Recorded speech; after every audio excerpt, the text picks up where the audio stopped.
Okay, so are you ready to play the game again? So let's see what this example problem is going to be. I tell you, these are not very difficult.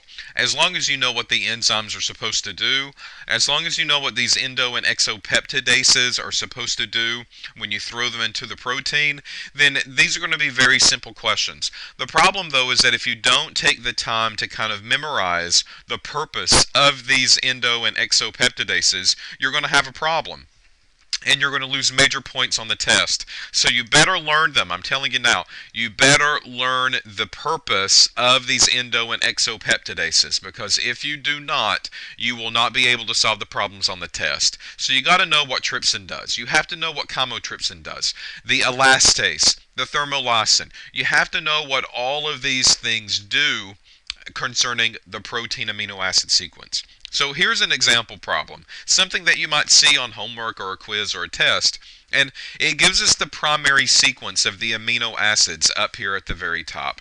So here's the primary sequence, and they've listed basically the amino acids for us already. So this is why this is an easy problem. And we take a look at the primary protein sequence, and I see histidine, lysine, leucine, valine, glutamine, proline, arginine, alanine, glycine, alanine again. And these are the amino acids. They're separated by hyphens, which means this is the order at which they are coming. So this is the proper order. You can't switch them around. We've kind of already determined the sequence of the amino acid chain. And we want to know what fragmentation patterns would we get. How would this primary sequence break off into pieces if we throw in trypsin, chymotrypsin, elastase, and thermolysin? Okay, so I'll show you how easy this is. With trypsin, right, trypsin here, we are going to be using first. And we want to know what would happen if this goes on. Well, if I go back to the previous video, or maybe I know what trypsin does already by heart, you're going to see that trypsin will cleave arginine and lysine. So wherever arginine or lysine shows up in the actual chain, we're going to get some fragments that happen at that location. So that's what I'm going to look for. So let's see if we can find first arginine. So I go through and I just scan a arginine, arginine, arginine, arginine, arginine. Now stop. So right here, trypsin will come in and it will say, okay, well there's an arginine, so I'm probably going to cleave at that location. And then let's see if we can find lysine. So I find lysine. Oh, here's lysine. So it's probably going to cleave at that location too. And I scan through to see if I can find any more lysine, and I don't really. That's the only two that are there. Now, you've got to be careful because we said the problem children here with the endo and exopeptidases are the prolines. And if proline is at the cleavage site, then we have a issue here. So if I look at lysine, immediately following that is leucine. I don't have a proline here that will prevent that cleavage from going on. If I look at arginine, immediately following that is alanine, and I do not see proline at that location. I see proline here, but guess what? Proline will only cause a problem if it's at the cleavage site. That is what we said. So the cleavage site is between arginine and the next amino acid of the chain. If proline was here, this cleavage would not happen. And if proline was here instead of leucine, the cleavage would not happen. But, you know, proline, it's not a problem if it comes first. This is not the cleavage site of where the enzyme will go in and do its dirty business. So this location, both of these will go through without a problem. So I've just did dotted lines here, and when I've done the dotted lines, I now know what fragments I'm going to end up getting. I'm going to get a histidine and lysine fragment, and then I end up getting a leucine, valine, glutamine, and proline, an arginine fragment. And then in the next one, I get alanine, glycine, and alanine again. And you know, I just caught myself. I called this glutamine, but that is not glutamine for GLU. GLU is actually glutamate or glutamic acid. So I'll make that correction now. And I also did a comma there. Remember, the amino acids, if we know the order at which they're supposed to come to us, they should be separated by hyphens, not commas. So the commas are actually telling us, well, we don't really know what order that we've got. So here are my three fragments that I have. I have fragment number 1 and fragment number 2 and fragment number 3. And that is how trypsin will look at that amino acid and cleave that amino acid protein chain. Now let's take a look at chymotrypsin. Chymotrypsin went through the chain and it wanted to find some type of aromatic ring, specifically 6-membered rings. So these are phenylalanine. So I'll look through and I find phenylalanine, phenylalanine, phenylalanine, and I don't. So no phenylalanines are there. I go through and find tyrosine. So tyrosine, tyrosine, tyrosine, tyrosine, nothing. And then I go through and find tryptophan. So I look for tryptophan, tryptophan, tryptophan, and nothing. So chymotrypsin wouldn't cleave at all. So what type of fragment would we get? Well, we don't get a fragment. We get the entire thing. So this lets us know that there's no phenylalanine, there's no tyrosine, there's no tryptophan in this amino acid chain at all. And sometimes that's okay. Sometimes that's as important to know as what fragments that they end up doing. So there's chymotrypsin. It doesn't really give us a fragment. There's the fragment. It's the whole chain itself. So everything under the roof is going to be included with chymotrypsin. So let's take a look at our next one. And our next one is with elastase. And elastase cleaves on the right-hand side of our small amino acids, such as glycine. So I'm going to go through and try to find glycine. And I find glycine. It's right here. So it's going to cleave at that location.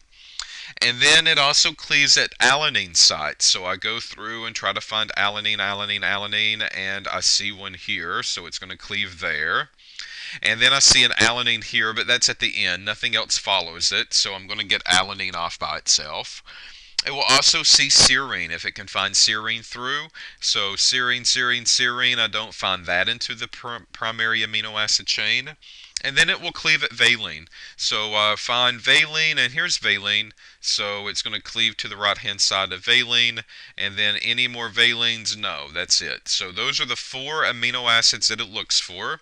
So that means that elastase, when it comes in and does its job, will give me the first fragment of histidine, lysine, leucine, and valine. Then it will give me another fragment that consists of these 4 amino acids. Then it will give me another fragment of just glycine by itself and another fragment of just alanine by itself. So that's the last alanine that we have on the amino acid chain. Okay, so there's how elastase would do its job. Now, what about thermolysin? So thermolysin will go through and it will look for a couple of different amino acids that we haven't seen so far. It seems that we always like to use an array of different types of endo and exopeptidases, because the more that we use, the more we can kind of take away from the picture and the more pieces to the puzzle that we have. So let's take a look at thermolysin. Thermolysin will go through and it will look for isoleucine. I don't see isoleucine there, so no cleavage is going to happen at that location. It will also look for methionine. I don't really see methionine there at all. It will look for phenylalanine. I don't see phenylalanine there listed either. It will also look for tryptophan and tyrosine. Well, there's no tryptophan or tyrosine there. And it will look for valine. And I do find a valine. The valine happens here at that location. So that means that thermolysin will go through and it will give me 2 fragments. It will give me this first one, LEU and VAL, and then it will give me the second set, which is the remaining amino acids in the chain. So there's only one cleavage site that happens here. with thermolysin. If we used carboxypeptidase A, well, what amino acid would we get?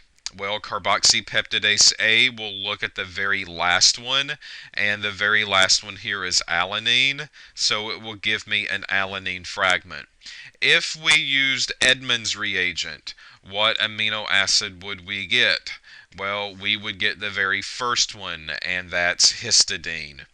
If we use cyanogen bromide, what fragment would we get? Well, cyanogen bromide looks for methionine, and I don't really see a methionine in this primary sequence, so I don't get any fragmentation at all. I get the entire protein chain just like I did up here with chymotrypsin. The entire thing came along. There were no fragments there.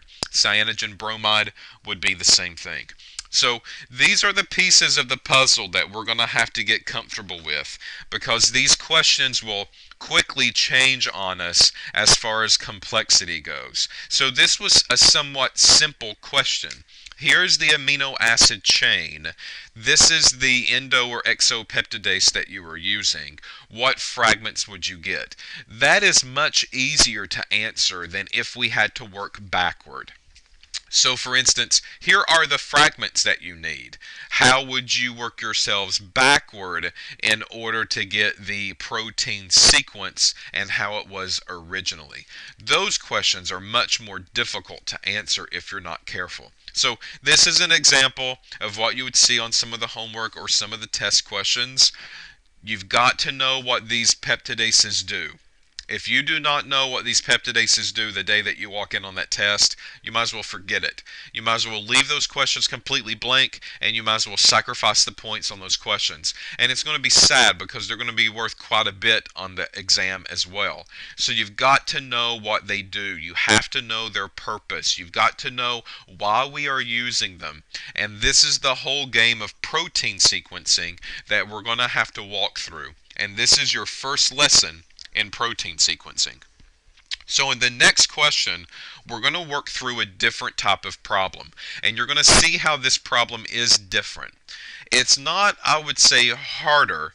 It's just a different type of mentality that you have to bring to the sheet of paper than this type of question here. So we're working backwards. That's what this is going to be. And you've just got to train your mind to work backward in order to get to the starting point. So we'll see what types of questions these are. We'll do one or two examples of those, and then we're almost finished with proteins and amino acids. Not quite, but we're almost there. So stay tuned. At least work through the next video why these are all fresh in your mind, and take another 10 minutes, drink that orange juice, put a little mimosa or champagne in it, make it a mimosa, sit through the next 10 minutes. Promise you it will be harmless. It won't hurt. So next 10 minutes we'll work through another example problem at least, and hopefully you'll understand this even better than what you do now.